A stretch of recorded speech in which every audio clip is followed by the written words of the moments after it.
The internet as we know it is in the process of being dismantled. It's known as Internet 2.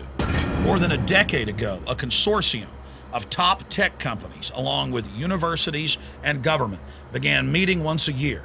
And they openly said that they would expand the internet, get everyone addicted to using it, and as soon as society was completely reliant on it, they would unveil the fact that it was really a DARPA surveillance control grid to track and trace all human activity. They were really smart.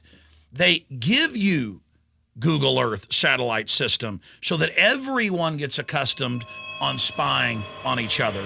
And now the government is using it to harass farmers, to go after people building a shed in their backyard when it violates zoning laws, or to stop people from collecting rainwater. Your name is Tom. You live just off of Fifth Street. Nice car, Tom. Nice house. What's not so nice is you owe Pennsylvania $4,212 in back taxes. They've come out and said Google was founded with NSA and CIA money, but it's a lot worse than that. Google has been caught in the United States, Canada, Europe, Asia, driving around, not just taking photos and video for Google Street View. That's just the cover.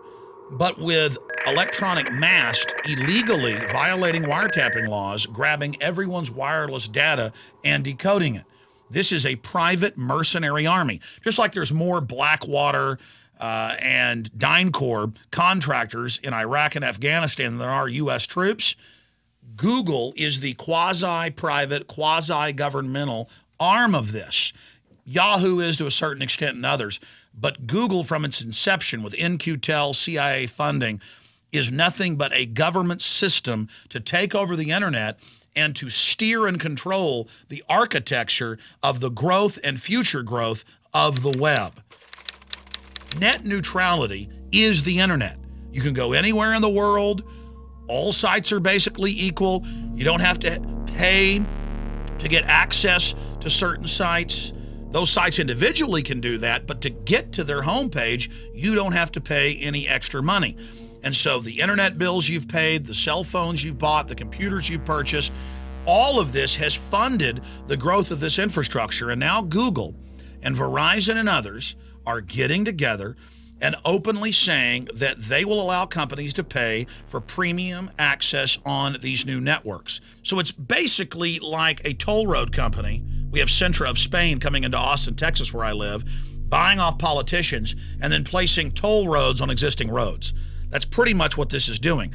But not only will you have to pay to get access to all sites, sites will have to pay Google and Verizon and others, all the big telecoms are talking about doing this, to be able to get access. So that allows them to censor what you're able to see. And they may not even allow you to pay them so that you can have access to the entire web.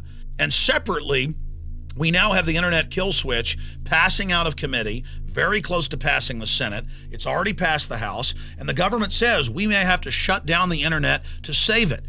So they're taking the internet and turning it not into a free encyclopedia of the world, something always growing, that is truly democratic, where ideas are on a level playing field. No, they have become completely panicked by the fact that the new media in the last year and a half, and they admit this, is now bigger and more powerful than the mainstream media. The mainstream media has been caught lying about WMDs and so many other issues. They have little or no credibility. In fact, it's at all-time lows.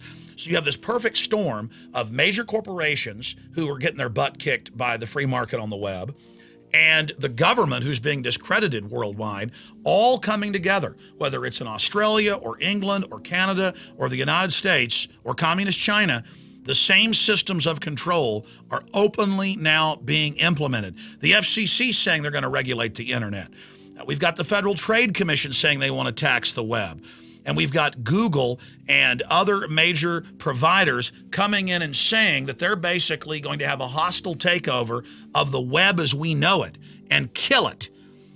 All it's going to be is basically like a glorified Netflix, where you have a few thousand choices, or a glorified cable system where you can only get to the big mega establishment sites and won't be able to get to the alternative sites. The Internet 2 Consortium admits that this is their plan. In fact, their slogan is "the internet is dead." And they celebrate that they are killing the old, free, open, organic internet and forcing you onto this corporate internet. It's very similar to what happened about 90 years ago. They had just developed radio. It had become popular. A lot of people were using it, and the FCC came in and shut down the spectrum and only allowed select corporations to be involved. But they could argue that there was a limited spectrum then because it was broadcast. It was going through the air. This is different. The internet is unlimited. And they can't stand the fact that Infowars.com and PrisonPlanet.com and many other alternative news sites are now dwarfing some of the largest newspapers in the world. The dinosaur media is scared, and they're striking back. They're coming in to defend their monopoly. And so if you want to protect the internet, if you want it to survive, call Congress, call your House members, your senators, and tell them, do not end net neutrality, and go after Google and others for the serious crimes they've committed, driving around, seizing people's wireless transmissions. The good news is they've been criminally indicted in several countries. On a side note, Hal Turner, the admitted FBI asset that I exposed more than 5 years ago, has now been convicted in federal court of threatening judges. And they admitted, the FBI did, in those court proceedings that he was a national security asset and was doing what he did under orders. But still, the jury convicted him. And they use people like Hal Turner and others to demonize the alternative media and to use it as a pretext to start curtailing speech. Europe has already done it. Australia is moving to do it. So let's not let the system use these trolls and provocateurs as another way to demonize the web. This is all being done in the name of protecting us, keeping us safe.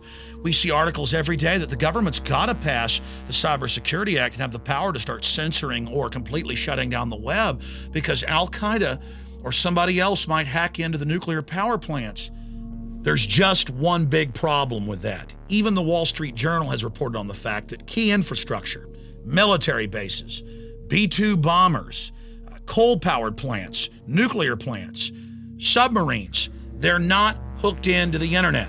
They have internet in the facilities, but their key infrastructure is on its own internal systems. It's not true. It's a hoax that terrorists are going to bring down the internet. And finally, I'm concerned about a false flag terror attack. Not only are they lying about the fact that hackers can get into infrastructure and shut it down, the Pentagon admits that they're running drills of attacking themselves. And if you look at their past activities and their mindset, this is tailor-made for a false flag staged attack on the web, which will give them the pretext to exercise all this control that they're now preparing to impose on the web. The denial is over. This is really happening. Get the word out today. Send this video and the links below to everyone you know, and let's keep the internet free and open. The system is scared for a good reason. The population of the planet is using the internet to really educate themselves and to rediscover liberty and freedom. And the would-be tyrants are scared. They want to keep their corrupt system going. Thank you for watching.